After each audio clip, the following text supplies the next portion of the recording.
ГСП онлайн. Городские новости сейчас. Ухтинец Григорий Новосад стал победителем международных соревнований по биатлону.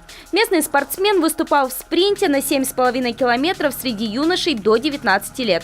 Конкуренцию ему составили 7 человек. В итоге он отобрал лидерство у петербуржца Павла Ляшка, ставшего третьим, и финна Элиса Эркеллы, который пришел вторым. Хотя на международных стартах Григорий Новосад, можно сказать, новичок. В юношескую национальную сборную он попал этой осенью.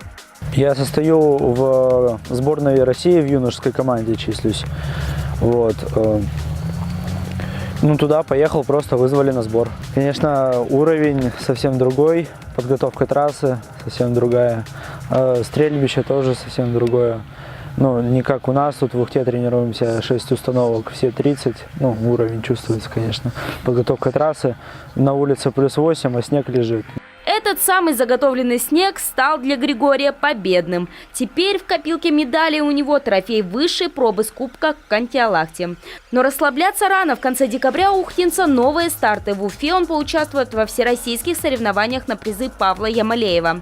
Эта гонка ни много ни мало станет отбором на первый этап первенства мира – Европейский юношеский фестиваль.